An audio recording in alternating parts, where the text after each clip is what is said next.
શુક્રવારે સુરત આવેલા વડાપ્રધાન નરેન્દ્ર મોદીએ દિવ્યાંગ મનોજની પેઇન્ટિંગને બિરદાવી હોય, જેને લઈ હવે ભાજપ કાર્યાલય દ્વારા દિવ્યાંગને 1 લાખના ચેક દ્વારા આર્થિક સહાય કરે છે।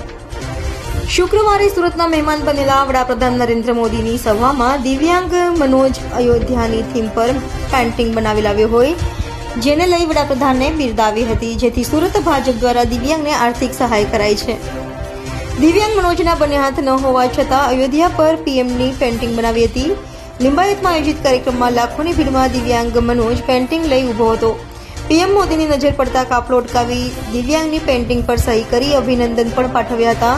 ત્યારબાદ પીએમ મોદીએ દિવ્યાંગ મનોજને બોલાવી મુલાકાત કરી હતી, તો ભાજપ દ્વારા દિવ્યાંગ મનોજ વધુ આગળ વધે અને પેઇન્ટિંગની સામગ્રી લેવા 1 લાખનો ચેક અર્પણ કર્યો હતો।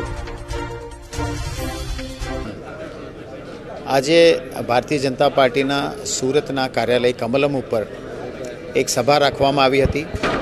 આ સભામાં સુરત શહેરના ભારતીય જનતા પાર્ટીના કાર્યકર્તાઓ મોટી સંખ્યામાં ઉપસ્થિત રહ્યા હતા।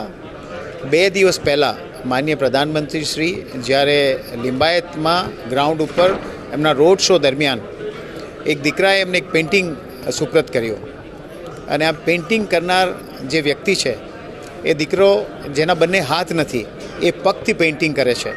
અને આ વાત જ્યારે લોકોના ધ્યાન પર આવી ત્યારે અમારા માન્ય કેન્દ્રીય મંત્રી જળશક્તિ, અમારા સાંસદ અને અમારા પ્રદેશ અધ્યક્ષ માન્ય CR પાટીલ સાહેબે આ વસ્તુ એમના ધ્યાન પર આવતા સુરત ભારતીય જનતા પાર્ટી તરફથી એમને 1 લાખ રૂપિયાનું મદદ કરવાનું નક્કી કરવામાં આવ્યું, અને એની ચેક વિતરણની વિધિ આજે કરવામાં આવી। એની પાછળનો આશય એ છે કે વધુ સારા સાધનો લઈ શકે, એ ઉત્તરોત્તર પ્રગતિ કરે અને વધુ સારા પેઇન્ટિંગ બનાવીને એની આજીવિકા વધારી શકે, એ આશયથી સુરત મહાનગર ભારતીય જનતા પાર્ટી તરફથી આ ચેકનું આજે વિતરણ કરવામાં આવ્યું છે, જેમાં અમારા માનનીય લિંબાયતના ધારાસભ્ય શ્રીમતી સંગીતાબેન ઉપસ્થિત રહ્યા હતા, અમારા પૂર્વ પ્રમુખ, અમારા પૂર્વ મહામંત્રીઓ, કોર્પોરેટરશ્રીઓ અને કાર્યકર્તાઓ મોટી સંખ્યામાં ઉપસ્થિત રહ્યા હતા। નામ મનોજ ગોપાલ ભીંગારે છે। હું લિંબાયત વિસ્તારના નવાગામમાં રહું છું, અને આજે અહીંયા 1 લાખ રૂપિયાનો ચેક આપીને મને સન્માનિત કર્યો છે, તે બદલ હું સંગીતાબેન પાટીલ અને દરેક ભાજપના કાર્યકર્તાઓનો ખૂબ ખૂબ આભાર વ્યક્ત કરું છું। અને સાહેબ શ્રી જ્યારે અહીંયા લિંબાયત વિસ્તારમાં જ્યારે આવવાના હતા ત્યારે મારી ઈચ્છા હતી કે મારું જે પેઇન્ટિંગ છે એ સાહેબ સુધી પહોંચે તો મને ખૂબ ખુશી થશે।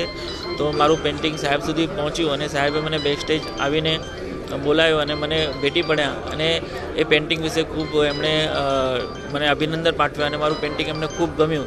તો તે બદલ હું સાહેબનો ખૂબ ખૂબ આભાર વ્યક્ત કરું છું।